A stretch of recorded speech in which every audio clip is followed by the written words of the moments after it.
Before we jump into today's episode, we just wanted to remind you that we are on Patreon, where you can support us from as little as £3. Isn't that correct, fellas? It's 100% correct, Stu. 110. You can get loads of benefits. You can get bloody extra episodes every 2 weeks. You can get hundreds of live shows previously. You can get Steve talking in his actual accent. You can get hundreds of things, Stu. You can get extra episodes every week. You can get access to the previous live shows that we've done. You can get merch. You can get tickets to live shows that we're about to do. You can get a sense of satisfaction that you're keeping us ticking over. Correct. Absolutely. Keep us going, keep us growing. We are planning on getting some extra bonus content from the public episodes up there very shortly as well. And as the guys say, it's got all those benefits. We've got over 40 hours of bonus content on the Patreon for the you. three enjoy. of us just fucking around for the most part, innit? Having a Loosey laugh. goosey, talking about pingers and all sorts. I could go on. And if you don't know what that means, the only way to find out is by signing up to the Patreon. Subscribe. So hopefully see you over there, guys. Sees the live shows and enjoy the ones we've put up there already. And aside from that, enjoy today's episode. Enjoy. Welcome to the Some Laugh Podcast. It could be like, oh, that was some laugh, or there was just some laughs. Some laughs. Well, no promising all laugh. No, there's going to be some. It's some laugh. I only listen to podcasts if somebody's messaged me going, oh, you got mentioned on this.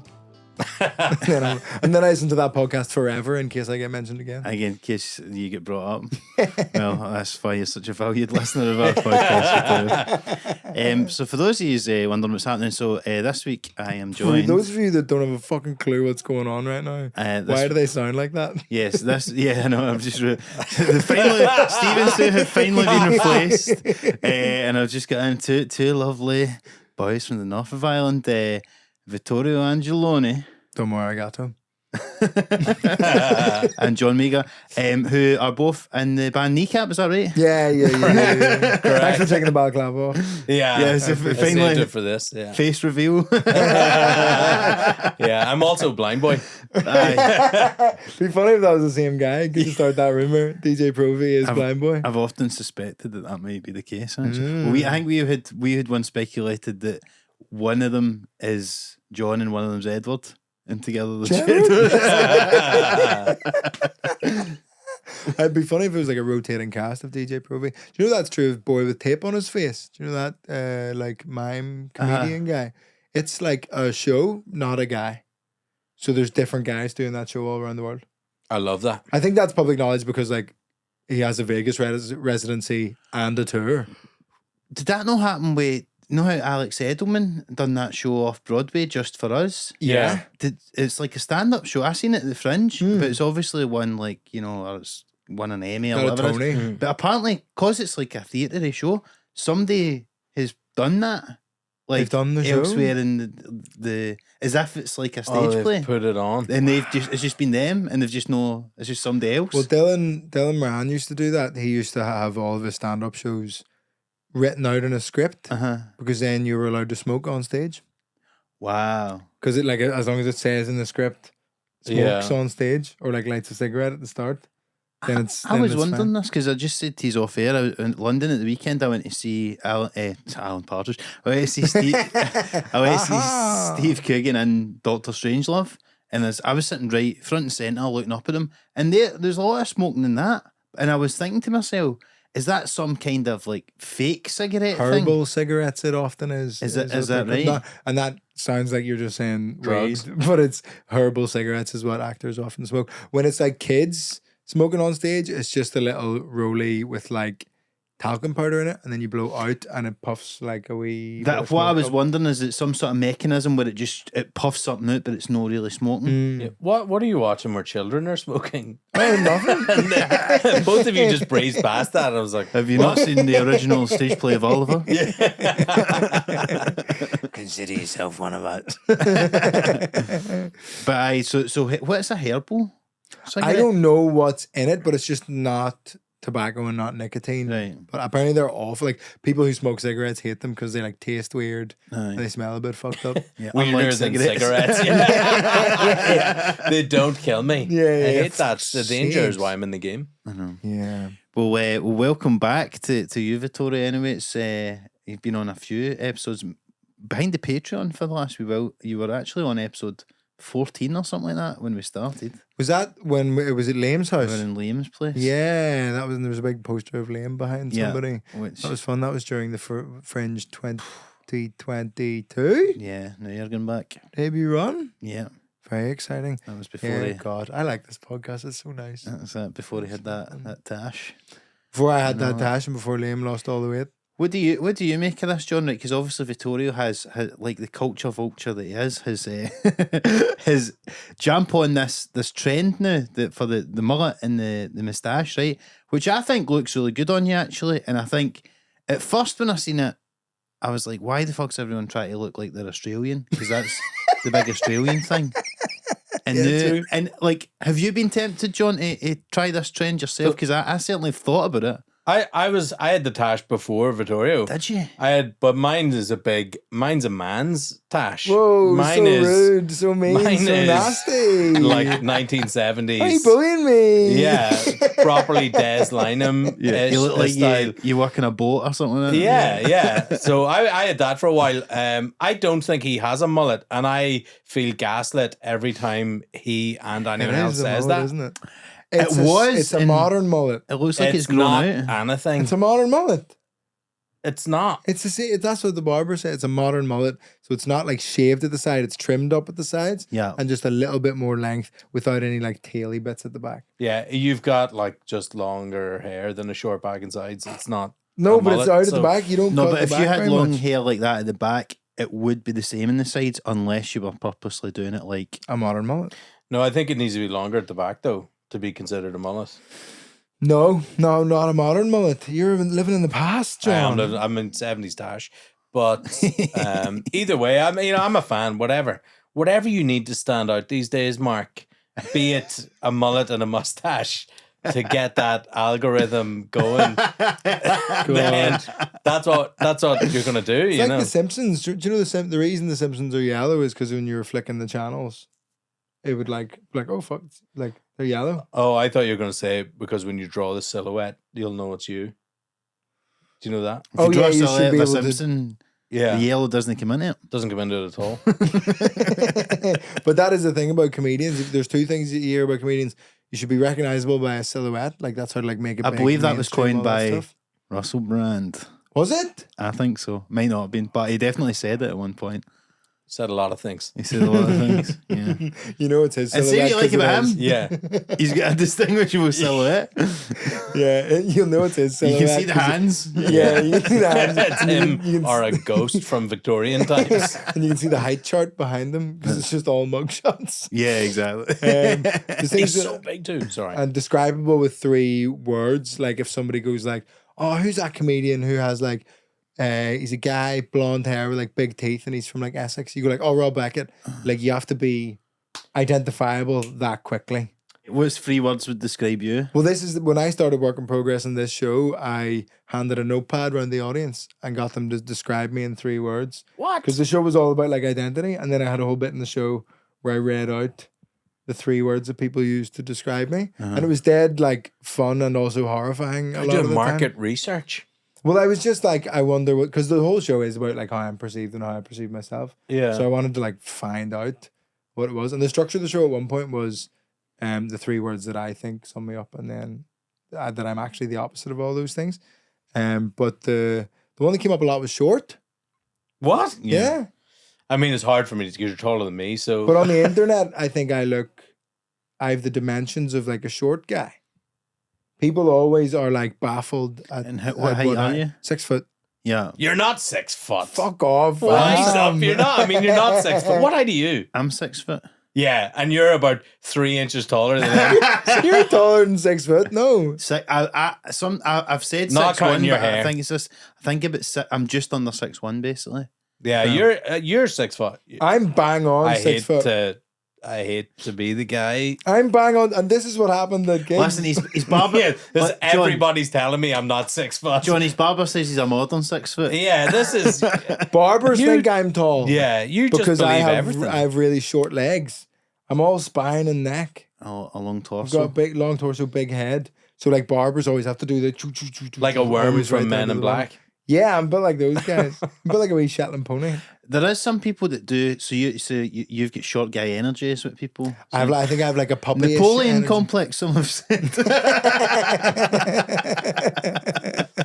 I'm like, I think Napoleon was bigger than me. I think. See, that's the thing. Napoleon wasn't that tall for like the time. I don't think. No, I wasn't that small. You mean? Yeah, fuck. Yeah. But Jesus was like 4 foot something. Was it? Jesus was like a wee guy. Everybody was so small. Well, back that's that. Is it Family Guy? Whatever. then. Like, yeah. This is the height people were back. Danny DeVito. That's what you have to picture for Jesus. Yeah. Yeah, but people think I'm way smaller than that, and then nobody ever wrote funny, which I guess just in the context of a comedy show, you just like it's kind of implicit. Yeah. But like they would just, and then it was kind of a fun bit in the show, but it never ended up being the show. Oh my god, I'd be terrified to do that. Would you do that? No, It's all- it was that's really asking terrifying. for trouble. But Yeah. it's quite exciting. I think it's also like led slightly towards the potential autism diagnosis because I just felt like I had no concept of what people thought about me. What did you think? Or is this given away that you don't want to? Oh no, it was fine. When I work in progress the show, I had my 3 words, which was smart, cool, and sexy. But that's not real, though. So what was the real words So I that you... think What's the worst thing that somebody said about you in those things? it was probably the small thing. Like, I mean, I would say being small is not that bad. but just the amount of times that it was like that was one of the first things that came into their head, like small. So there are people just like looking at you on their phone. And they think I'm that yeah. big. Like, this guy, oh my god. I thought he was 2 inches tall. This is crazy. Just loves it in the Some sort phone. of a sideshow act. Yeah. We thought we were coming to an anti-circus. Jeez, that microphone's very high. Like when they walk in. Well, because you know the person that springs to mind about that though is Donald Trump is pure massive, but he doesn't Yeah. appear. And Keir Starmer is apparently the same height as Rishi Sunak, but he just looks taller. He's a bit pudgier. Do you hear a funny story about Keir Starmer? Go on. I was telling you, I play football with a guy who plays football with him. Uh-huh. And he said when they all turned up for the match, they were like, where are we playing? Where do we play? And Keir Starmer said, well, I'm a midfield general. Fuck's He's the least Although- midfield general in the history of Although, generals to be fair, or midfields. midfield generals is a nice way of saying warmongering centrist, Yeah. Aye. which he He's is. drifting over to the right quite a lot for a midfield Yeah. Yeah. Sort of a Ronaldinho type figure, You're supposed to be really on the left, but hanging really, on to that right wing. really drifting towards the middle. Fucking hell. That's funny. And doing nothing. They just running about doing nothing. he's forgotten that, like, because that was probably the best strategy for being the opposition for the last few years is to just like that kind of Sinn Féin approach of like, don't move, they'll fuck it. Don't Yeah. move, they will fuck it Is up. that what Sinn And now Féin he's do? they're just And like both trust of them have- trust the DUP to absolutely tank this by themselves. Like you Totally. don't actually have to do that much. But then now Keir Starmer's in Parliament and he's going, Yeah. That's funny Does because it still Sinn work? Féin have also fucked it. "Well, how have Recently. they fucked it? I'm so not in the loop about anything." I mean, I don't know how deep you want to go, but they're one of their biggest members has just had to leave because he was sending inappropriate text to a 16-year-old boy. And I didn't Sinn know Féin Philip came out. Schofield was in Yeah. Sinn Féin. And Mary Lou McDonald came out and was like, he wasn't 16, he was 17, and had the record corrected in the Irish Parliament. And then the next day had to correct it again because he was actually 16. Oh, no. And yeah, that's why Paddy Keatley's in trouble. Not trouble, but he's the news and at home because he made a joke about it. About he linked them and the traders. And Sinn Féin have made a complaint to RTE about Patrick Keatley's disgraceful humour. Wow. Well, yeah. I want to hear a bad word about Paddy because thanks to you, John, I got to open for him. Yeah, Because you had done the Scottish dates because, John, you've opened for him quite a lot, eh? Yeah, Aye. yeah, lovely guy. Good guy.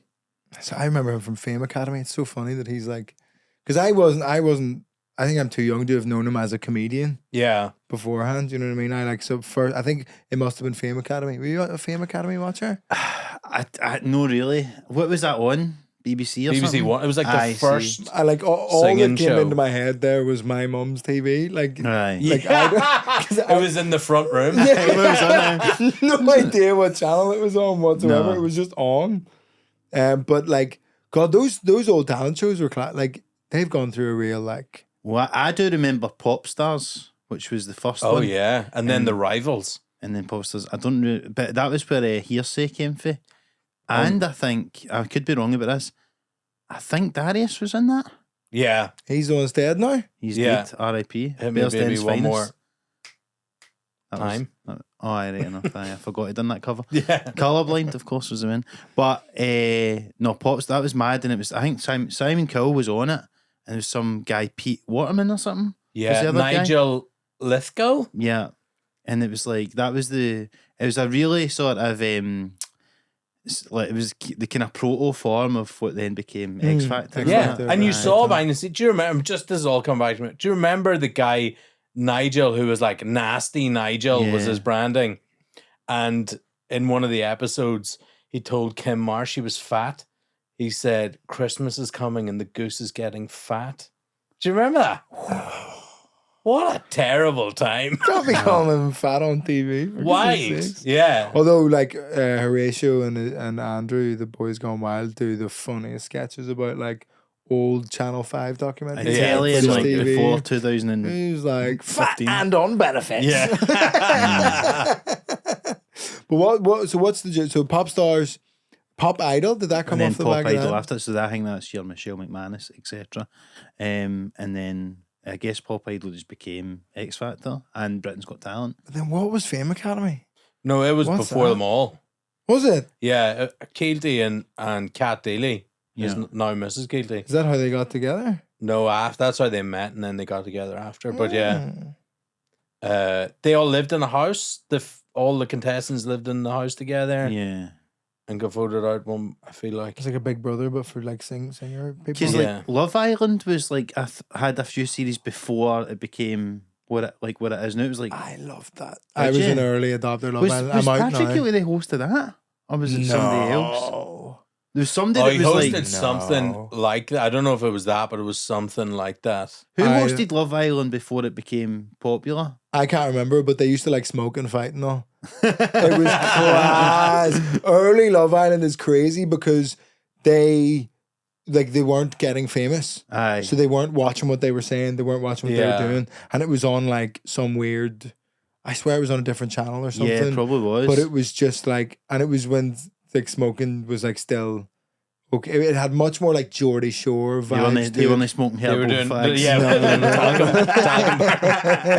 But they were like all of them were riding, and there would just always be these like night vision cameras of just like a bed sheet going like. Oh yeah, they're riding in Big Brother. I remember as well. Well, I back in the think day. they were all trying to. Big Brother was for so long the only popular one, wasn't it? And then Yeah. you had all these offshoots. The best reality show of all time is Bully Beatdown. Have you ever seen that? What? So Bully Beatdown, before the UFC was what it is now, when the fighters weren't making enough money, The UFC should be called Billy Mate, Beatdown. MTV made this show and they got a UFC fighter to host it, and the conceit was someone who had been bullied all their life would they would approach the show would get their bully, and if they agreed to fight an MMA fighter, if they lasted a round, they got $5,000, but every time they got tapped out or beat, the guy who got bullied, the victim, got $5,000.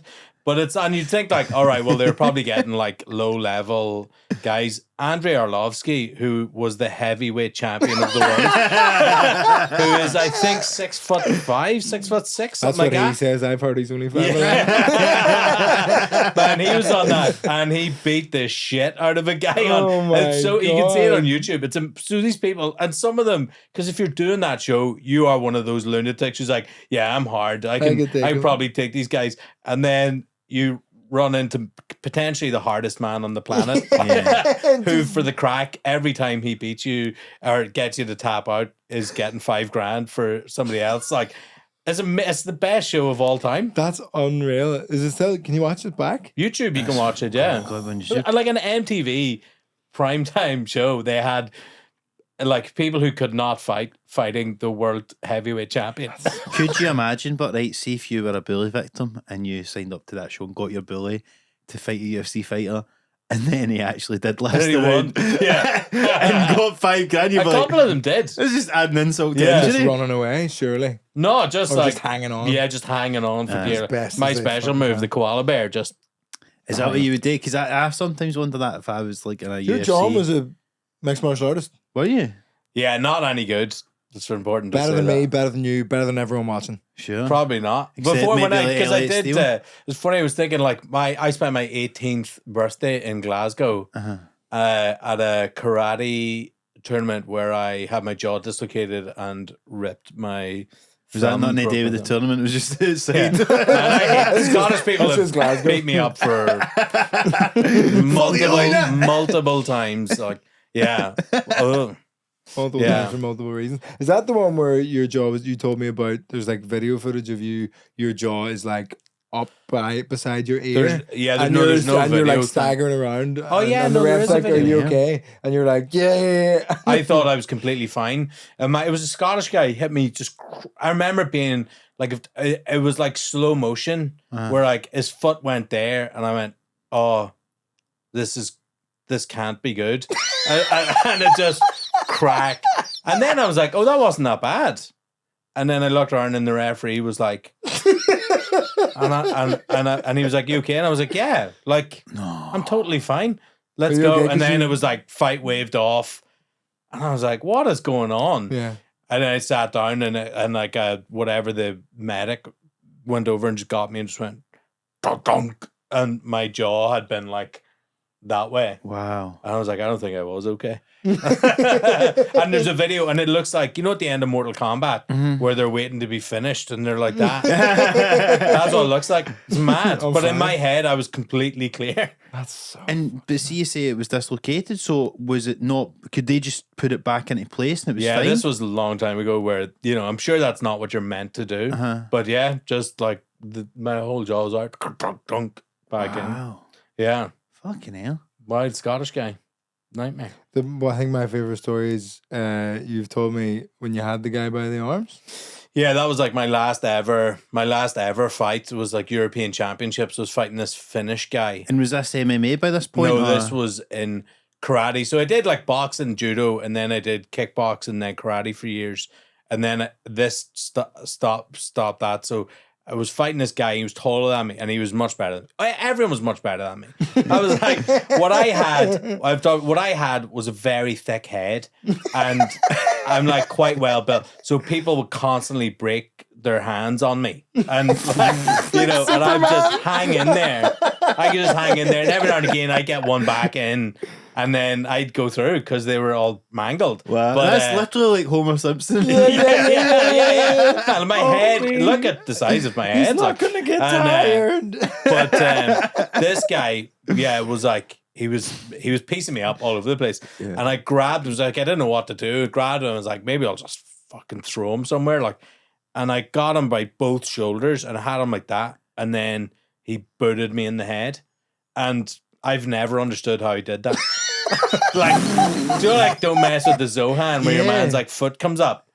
But I genuinely have no idea, and that was the moment I was like, I don't understand how you can do that, so I can't do this anymore. Like, people have got new limbs. Like these are not new techniques. He's got there's something else. He's got weapons, and that was after that fight. So I was like over, and I was trained, was training full time, was like, this is all I want to do. So I knew it was over. I went into the changing rooms, and I was just crying. I was bleeding and crying in the changing rooms. We were in Croatia, I think, and I'm in the changing rooms, and I'm like, naked, just crying, bleeding, like, well, what am I going to do in my life? What am I going to do in my life?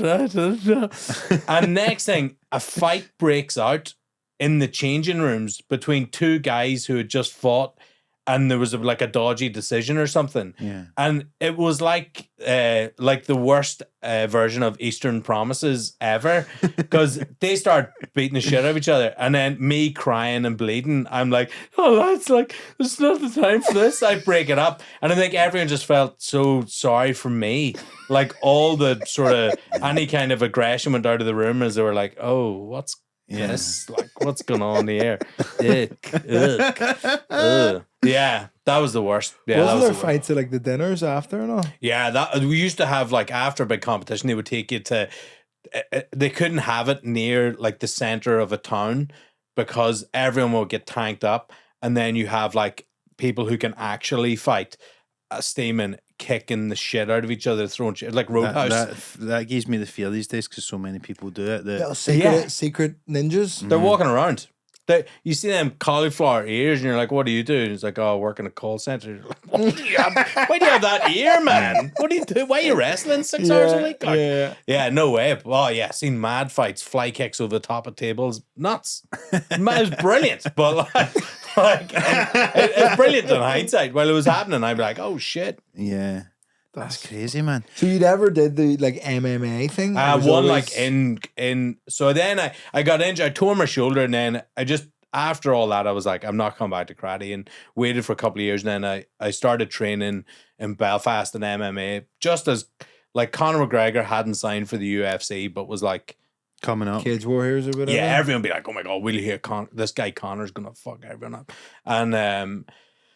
And so it was around that time, and I started training and all, and then I was doing like 2 classes a day. It was brilliant. This was before I was doing comedy or anything, and yeah, and then it was the same. I got in. I had one like proper fight in the club, but that was it. Yeah, that was enough. It must be a hard bit, like seeing you're sitting there, as you say, backstage, crying, bleeding, all that stuff. Because we all know what it's like, you know, you have a bad gig and you're contemplating your life, but to be in that level of physical agony as Man, well. bad gigs don't affect me at all. Yeah, this is what's so funny about Bad John. gigs have never bothered me because I'm like, I'm not bleeding. Do you know what I mean? I'm not like, I don't have to take a week off because I can't move. Like, yeah. My favorite thing is when someone says to John that like a stand-up show's brave. John's like, shut the fuck up. Yeah. Like, what are you talking about? And we all love doing it. Yeah. So it's not like nobody's forcing you to do it. That's like, yeah, I can't stand that. Brave. Get a proper job. What are you talking about? Aye. Absolutely, man. All right, guys, Marc here to let you know that I'm going on my first ever stand-up tour of the UK and Ireland, and tickets are on sale right now. I'll be coming to Glasgow, Edinburgh, Aberdeen, Dundee, Perth, Manchester, Liverpool, Leeds, Newcastle, Cork, Dublin, Belfast, Birmingham and London. If you're in any of those cities, I will hopefully see you there. If you have enjoyed the podcast, if you enjoyed my previous stand-up specials, I think you're going to love this show. It is my best one yet, and I'm bringing it all over the UK and Ireland in the summer of 2025. So I'll hopefully see you there. So is that how you ended up? Did comedy become the thing to replace like doing martial arts and all that for you? Yeah. And it's much better. Yeah. You're the Brendan Schaub of the UK. Me. I was just thinking Yeah, that. I feel I went to see him. him. I went to see him at the Leicester Square Theatre whenever he had just came up, Yeah. and it was as bad as you could possibly imagine. I'd have loved to have seen that, man. It was wild. man. I like me and a friend there, and I was like, I can't believe we're watching this. Like, I think we paid like 30 quid a ticket for this. There's This a real is- buzz off somebody just having the worst gig ever. and do you know what? And he didn't even bring loads of openers. Like some of them do, and then do Yeah. 20 at the end or whatever. Yeah, He he just- was. This is an hour. This I was watched an the open YouTube- micer I doing watched an the hour. YouTube special, and tell you what is brave, him leaving the comments on that YouTube special. Yeah, That was cool. Yeah. That was real. There was some nasty. That was cyberbullying. man, I probably saw him two years into his comedy. Like, That's crazy. so like that special's like 8-9 years. Mm. He was probably better then, to be honest. Yeah, true. He's got like that beginner's- naivety. Yeah. But that video, I used to like really buzz off it when Rogan tells him Yeah. to like quit. Have you seen this video? I think you should be. I think you'd Yeah. be surprised. Yeah. He's just Yeah. like, you don't have it, man. That's just a good friend. Yeah, just being like, you're gonna get kicked in the But head. everyone now Fucked just up. references that going in. He did the same thing, but with comedy. Yeah. But he created a monster with that. Like, Yeah. Go do stand up. yeah. No. No, bad move. Bad move. Absolutely. You don't get many of those like crossover people doing like mad stuff and then becoming a comedian in the UK. It's like you get the odd actor who like Have you an Annie? you like actors, but not like Who, mad. though? Like Joe Thomas from the Inbetweeners, I've never seen him. Simon from the Inbetweeners. I He don't does know. like a bit of People have got stand-up now. different. People do have mad backgrounds that end up getting into it. I suppose Particularly in sometimes. the Scottish comedy scene, there's some mad cunts Some kicking about. mad people from. I like that, like how like we would have never been friends outside comedy, probably. Yeah. Do you know what I mean? Like just the mad people that pair us together. Yeah, Like we're meeting Sarah Keyworth for dinner after this, and it's like there's not a chance Well, that was the old in the world. the joke about like, you know, if there's a car share and comedians got a service station, if MD was like looking at the car coming out, they're like, how did those four people know each other? It's like some old guy and a young lassie, and, you know, whatever. Fucking like all the old comics, and you're just like the most four like Yeah. unmatched people. Well, can you of all imagine- They all time. look sad. Yeah, imagine like Here Comes the Guillotine, like seeing Nah. me, Frankie Boyle, and Susan McCabe get out of a car. You'd be like, it's a weird family. Are you used for the same place? No. Where You are were you- born in the south, well, the south, but the west, like. Yeah. I was born in like the west of Ireland. I'm from a little tiny. My family are from a wee island Aye. of thing, but grew up in the north. Moved to the north in the 80s. Good Peak. move. Peak time. Moving to the Interesting, Newry in the 80s. Yeah. Born where we were. You know.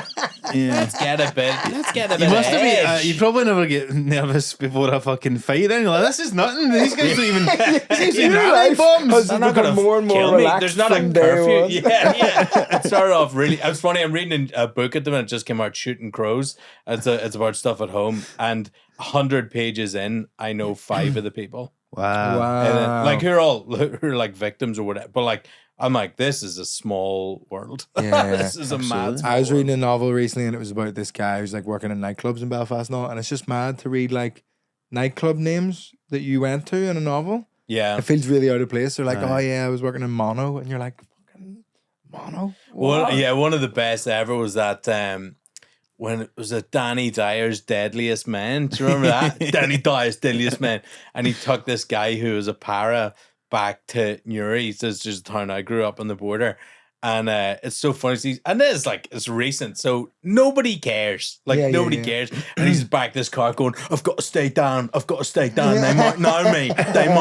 And he wouldn't get out of the car. They drove him up to where the army barracks was. He was like, I'm not getting out of the car, in case they recognize. And like nobody cares. Yeah, and like shut the up, man. deadliest man, you're wetting yourself in the car, man. It's not as easy just shooting people from behind a wall. Yeah, fucks. Yeah. Shooting kids with rubber bullets. yeah. Did you ever see a rubber bullet?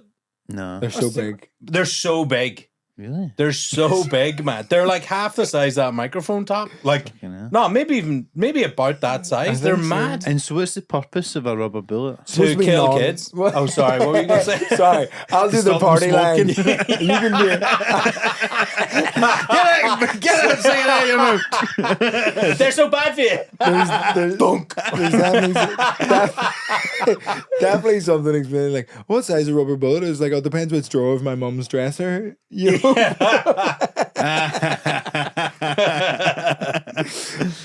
But it's like so it's supposed to be like non-lethal Right.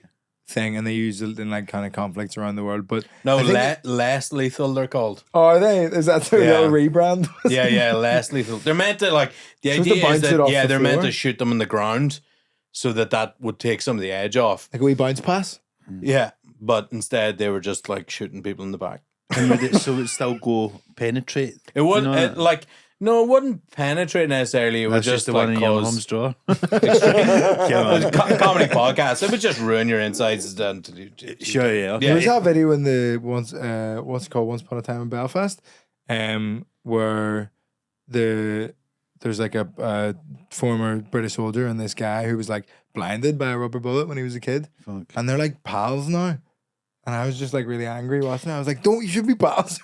Yeah, he made a charity, that guy.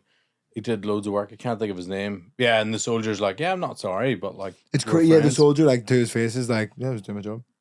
Yeah. It's like, what? Your job isn't shooting kids in the head. That's fucking mad. Yeah.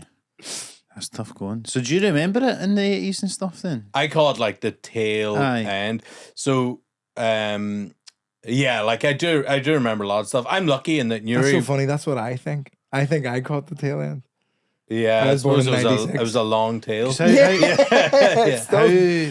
how much like I was of an born in age gap? 96. I'm 84. Right, okay. Yeah. 12 years, yeah. But we like one of the last policemen to be killed at home was shot in the street that I grew up on. Like, Aye. so yeah, you remember it. I remember that stuff. Yeah, like people, soldiers pointing guns at you and all.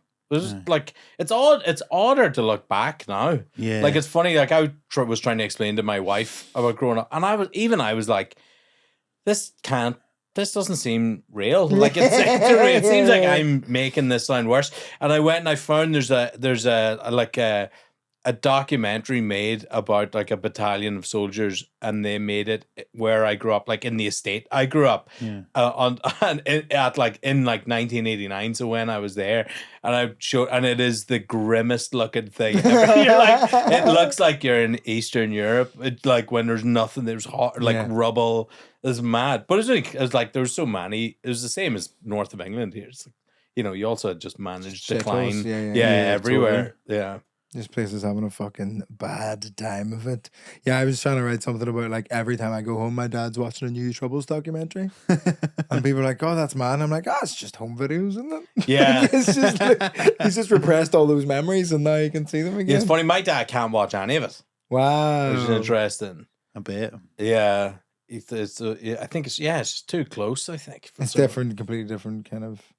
Yeah, I think my dad was like a kid when it was all happening, so maybe he was less aware of it, or maybe he's less joy. Because I have actually wondered with Kneecap, like, do people not like them kind of?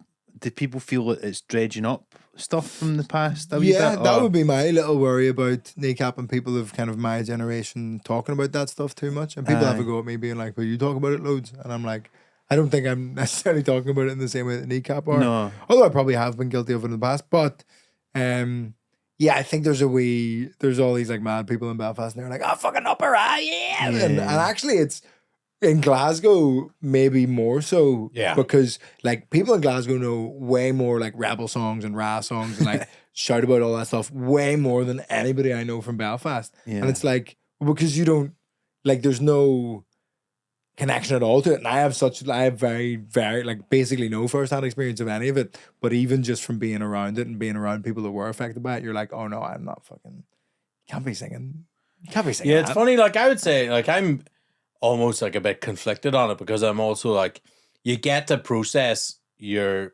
lived experience in whatever way. Like if it comes out in art, then that's not the worst thing in the world, but I'm like, I know that they make Protestant friends of mine feel weird because of the nature of their gigs more than anything else. It's just like which is the same Charlie and the Boys or the Wolf Tones or something. Exactly, which is like, that's exactly it. Of like the Wolf Tones did Finsbury Park, and I was like, to have been there. I would actually love, just for the experience of seeing the Wolf Tones, I would like to do it. But there's no way you're getting me into that crowd. Like that is going to be full of the worst people. Yeah, fuck that. Have you ever seen that video? I'm sure it's the Wolf Tones, and they got let into Celtic Park once. Because I know a guy I went to school with, and I think his dad or something, or somebody in his family worked there. And basically one day they let them into Celtic Park, like just a normal day, there was no games on it. And they filmed a music video. And it was like one of those, I think it was like the Celtics. They're going out up there or whatever. I've not heard that. What is it? But it's singing all the words, singing just someone making graffiti on walls or something.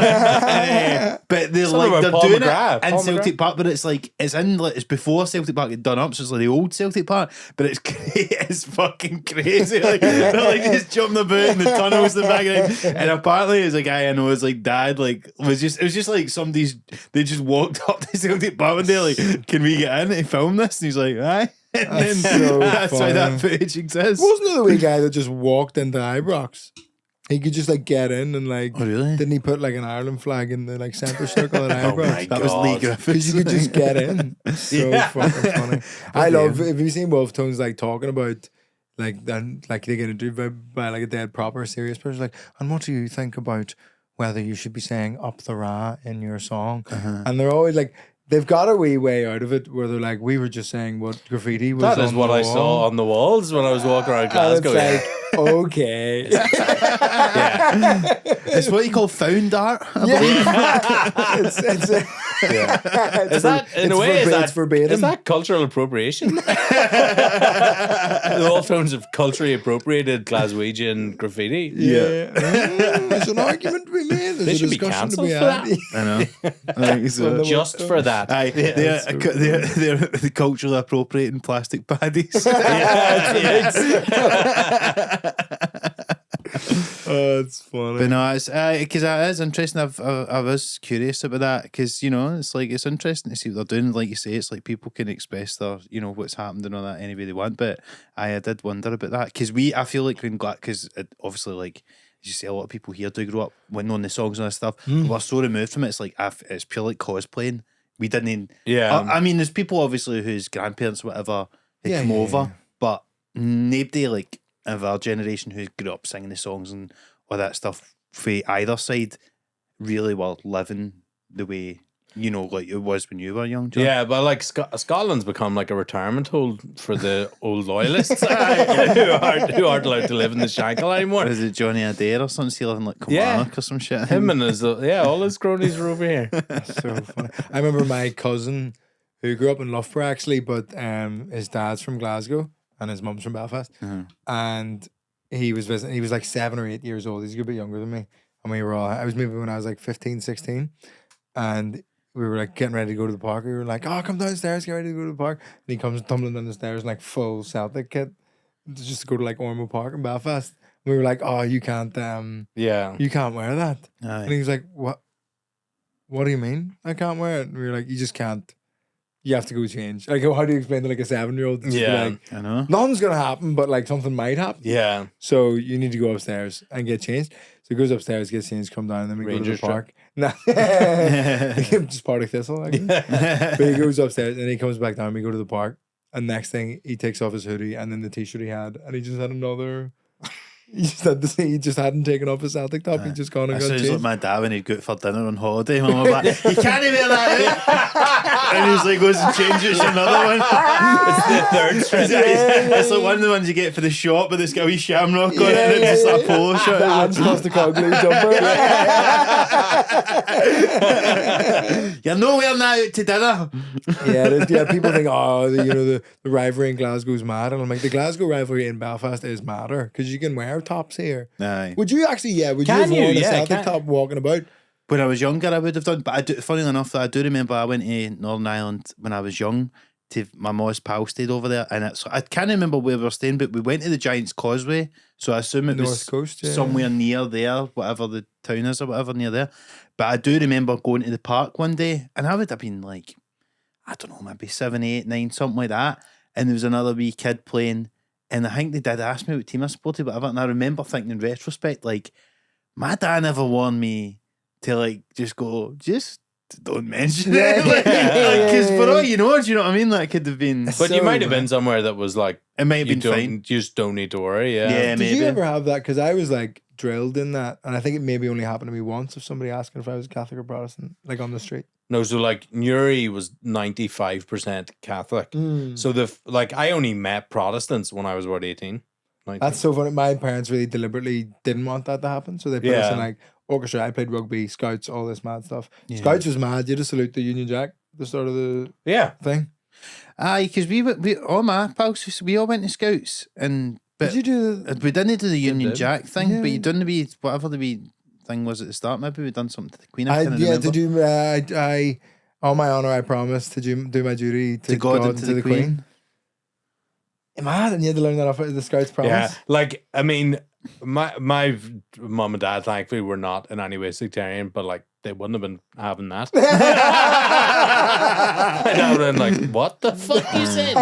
No way, we would have been at the Scouts. But it is weird, like with the thing here's more like the schools, and like I obviously had, I knew people and would have been pally with people that lived in the street and all that were Protestant, whatever. But I remember the first time really like realising was when just as I was leaving school, I got a job in Asda, and I used to wear a wee crucifix, and then I was just working with a couple of guys, and they were just obviously Rangers fans or whatever, and they're pure pounding.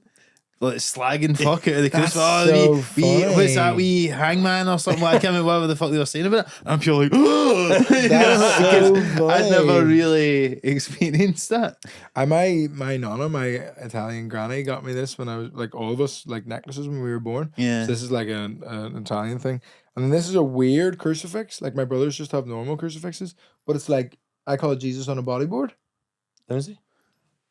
Oh yeah. Because it's like straight up and down. And I was at a party recently, and somebody was like, "Oh, are you Jehovah's Witness?"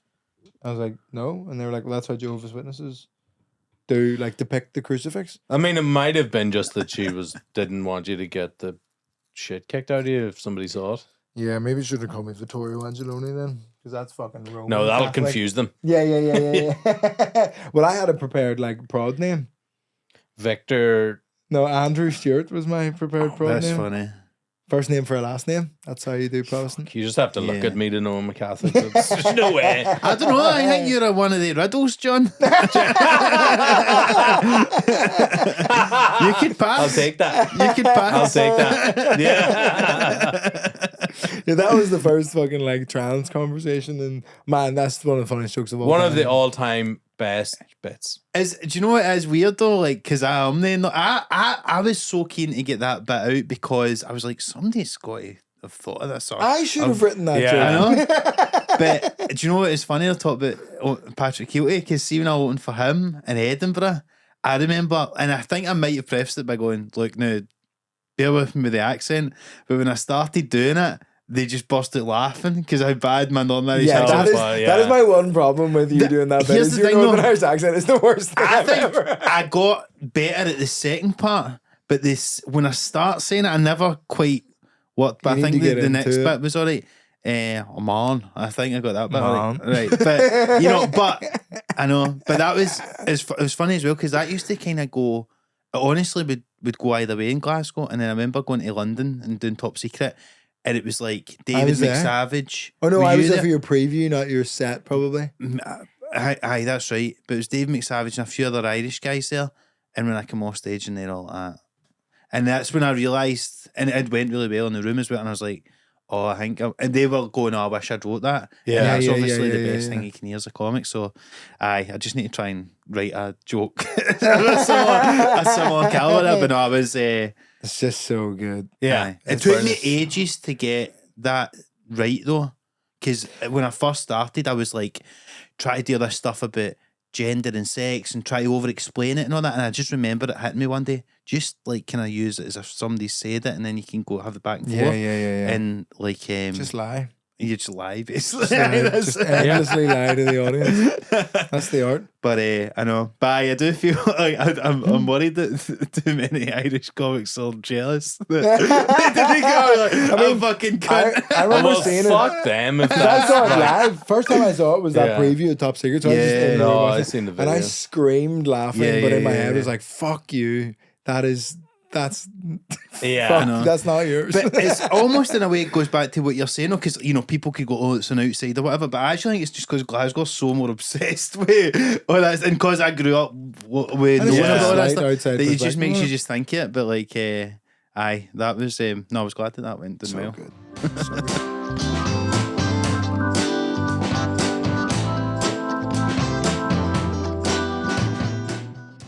I was in I did my tour show in Dubai last week, and it was so funny beforehand. They were like, "No, you're not allowed to make fun of the royal family," and I was like, "What?" And they were like, "Oh, like the Dubai royal family." I was like, "No, you're fine. That's not the royal family I make fun of, actually." No, what was Dubai like? I was literally in Dubai for about 13 hours. I kind of had no interest in spending any time in Dubai. So Yeah. me and my partner went to Oman on a wee holiday beforehand. And we had this wee I'm quite a bad tourist. Like I don't go like do things, but my partner like loves it. So she was like booking all this stuff, and we had all these like excursions booked, and then it rained for like 20 minutes, and it all got cancelled. Wow. All the schools closed because it rained for 20 minutes. Fucking It's crazy. hell. They just don't have the infrastructure for it whatsoever. But we eventually went on this like. I felt quite bad at one point. We spent like most of the time in the hotel. I was like, God, I've had like no cultural experience. Like I've gone to all the way to the Middle East, and I had like no fucking clue about anything. I've had no Middle Eastern experiences. I've been eating the fucking buffet food at the hotel and all. And then we got this like on the last day, like it stopped raining. It had already stopped raining like 2 days ago, but they'd gotten over it. And then we went on this like river cruise, and we're like, oh, we'll see all the stuff. Like it'll be really cool. It's like an authentic, like old fashioned, like Omani boat. And when we go around and we like sit down on it, and then this like incredibly elderly British couple get on, and then this whole family of Americans Trip around. and I was just like, oh my God, this is fucking awful. And they were sat there with their fucking, you know, the phones that have the flip, Yeah, know, the the wee cover case? is like the. you know, the What? 102-year-old people always have a Oh, right, an yeah, opening yeah. case, and they're like leaning over me and my partner, like taking pictures and all, like the blurriest pictures you've ever seen. They're like, they've got I'm very comfortable in those situations just saying too close. My wife is always like, oh my God, as soon as someone gets this close and I don't know them, I will just say too close. 'Cause, do you know, I'm so happy to hear that, John, because I'm like, see when somebody breaks the social norms like they're doing, Yeah. I think all bets are off. You don't need to be Yeah. nice about the fact that you're explaining because to they've already somebody. fucked it. They've But I'm fucked also it. I don't do it angrily. I just say too close. Too close. Yeah, but you're And not you going, get it. excuse me, sorry, you're just a wee bit, you're going too close. Because, Yeah, not even to the them. social contract Yeah, has been I'm not broken. even looking at them. Yeah, Just yeah. like if they're there, too close. They're And you already see them be like, too close. Yeah. And they just drift away back to their other And side of the someone goes, boat. It's like, He used to do martial arts. he's barely clinging on to sanity this time. I also am one of the people who I'll say if someone's got their phone on watching something near me in a cafe or whatever, I'll absolutely say to them, like, I will You say, need to stop that. no, I don't even. I go, do you have headphones? And if they say no, I'll say, oh, well, turn your thing down then. Or if they go, yeah, I'll go, use them. Use them. Has that ever got... Do you think if you didn't know how to fight, you would be that confident, though? Well, I mean, let's be clear.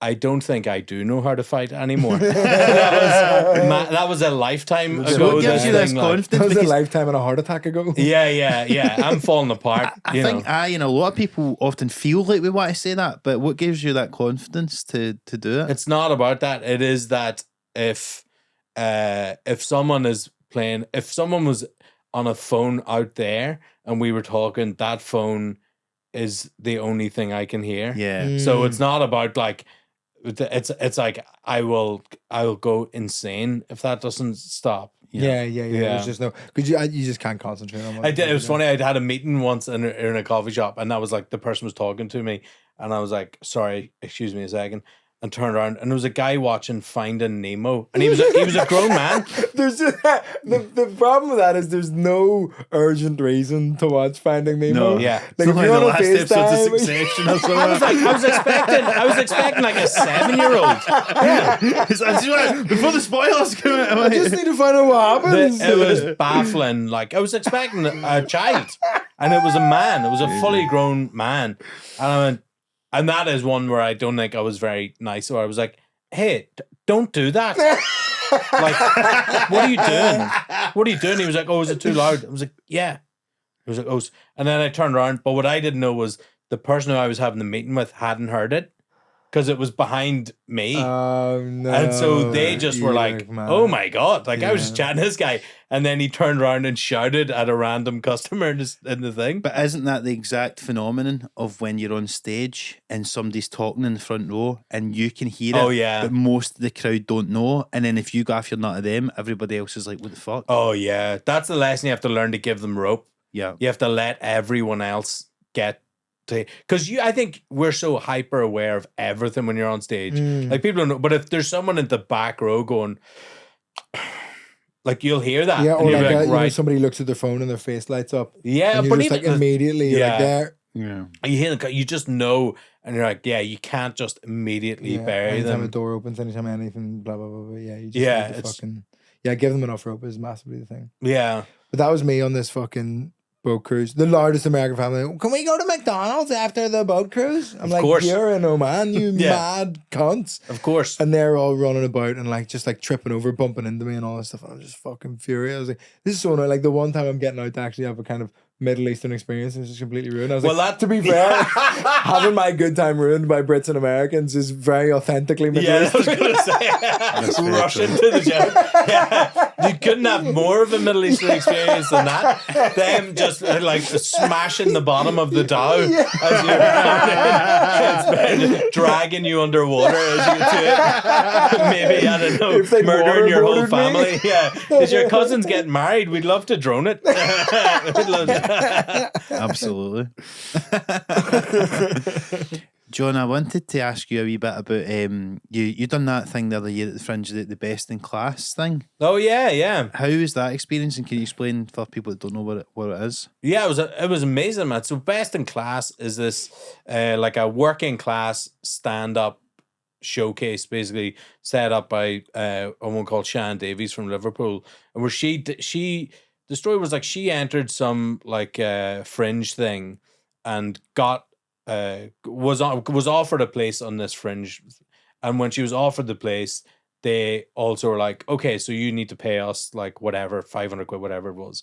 And she was like, what? This doesn't make, what are you talking about? Like, if I'm doing it, why am I paying for it? So she then started her own thing. And what they do is like every year, I think it's like 9 comedians rotated throughout the month. And so the room is paid for. So you don't pay for the room. Everyone's given a minimum guarantee for the gig. Yeah. There's like extra on top. They give grants to people who aren't on the show. So I think this year they give like maybe 12 or 15 500 quid grants to other comedians. No, like not means tested, nothing, just of like you're working class, you're growing up to the Fringe. This will help with your thing. It makes it affordable for it makes it affordable. obviously. It's great, yeah. And then you just get like it's a fairly it's a really well curated lineup. Yeah. So Tamsin, who I know has been on the show, was on it when I did it, and like Hannah Platt or Jordan Gray did it, who's went on to massive things as well. So Totally. like, yeah, and it just like it meant that I could do the Fringe, like because I couldn't have afforded it, so I went up, did like I think I did 9 days at it, and that was the year they were given the panel prize at the same time. Right, yeah, they so won it was the cool. award. So that was when Vittorio was nominated for Best Newcomer as well, and it was a really cool. It was just a great thing to be a part of. And then so all year now, they do different. Like every now and again, you'll get an email, and Shan will be like, "We're meeting these TV producers. Does anyone want to come down and chat to them about this?" Or we're doing a writing room with people. Yeah. And you went back and done your debut this year. So then, so that was 2 years ago, and then this year I did the debut. Yeah. How did you find that? Man, it was brilliant. But I had like a dream Fringe that people say doesn't exist anymore. Really, where I was very lucky. Like I'm old, right? So I'm 40. And like he's saying, I've had a heart attack. I'm tired at nights. Yeah, like, you've had a heart attack? Yeah, a few years ago. Fuck. I'm Fucking fine now. French, tell us about it. Yeah, so like, so whenever I said the boundaries for the Fringe of like, I wanted a small room because I don't have a big following or anything in the afternoon because I wanted to either go out and have the crack at night or go to bed. Yeah. And so I got the Gilded Balloon at 4:20, and I was like, Vittorio directed the show, which. You know, and I've been doing it 10 years, so like I can do comedy. So, you know, it wasn't like a 2-year person going up, stretching 10 minutes to an hour. Like I knew it was grand. Absolutely. And so I had like what I thought was a decent show. Vittorio made it a very good show. It was very helpful. And Mike Rice as well. Yeah, we had great crack doing it. And then so I was like, went up and was like, if I sell 40% of tickets, I'll be laughing through the whole Fringe. And I just sold out the first 2 weeks. With and I didn't put posters up everywhere or anything. I got PR, which was best investment I could have done. And but I was like, because I had said the afternoon, I feel like what happened is anyone who went to Gilded Balloon and was like, oh, what stand-up do you have on? I was the first person. Brilliant. Yeah, So first of the everybody day, came. Yeah. So I was like, got everyone. And then when it was selling out, I was like, I don't know what's happening. And they were like, it's word of mouth as well. So it was just all Aye. that where they're like, oh, not like the Fringe is dead to people. It doesn't happen. Like I was like, oh, I'm having a great time. I was like lost by the waves, walking every day. It was great. I have comedians come up to me like, there's a comedian who I bump into. He lives up around near me, and he's one of these real like anti-industry, like free speech, can't say anything, UK comedy's dead type people. You're not just looking in a mirror. And I remember he came into a coffee shop I was in just after the Fringe, and he was like, "Oh man, how's it going?" I was like, "Yeah, just back down from Edinburgh, trying to get a bit of like rest before I go on tour." And he was like, "And how was the Fringe?" in this way that was like, "It's shit now, isn't it?" Yeah. And I always make such a point of being like, "It was great. It was super useful. Like, if you don't have a following, there's a chance you can get people in who haven't a clue who you are. People taking punts on things. You get so much better as a comedian. All your mates are there. It's the best crack ever." Like, I always just like, I hate this. Like, yeah, maybe you can't win the fucking awards or get a good Guardian review. But none of that does anything anymore. So it's like, go have fun with your mates, get better at comedy, and do a show to more people than you could any other time of the year. Like, and by the way, it's all the better for it. That doesn't matter as well now. Like, I think it means that you can have a goal outside of. But set realistic targets. Well, like I wasn't going up being like, and I'll win the award and I'll do all. I was like, I'll have a show at the end. I'll be able to tour. And that's all. I'll have a month of walking around a nice city. I was very lucky too in that I got someone from Glasgow, actually, Amanda Hersey. I don't know if you know Amanda, who's a comedian as well. Yeah. So Amanda was in Best in Class this year too, and she did flyering for me, and she was like, it was like having a 10-man team. It was mad. So like, it was So I just was like very lucky in that way. But yeah, that is like, I can't stand. That's up there with people on their phones behind me in a cafe of like, it was Fringe is dead and all. It's like, I don't know.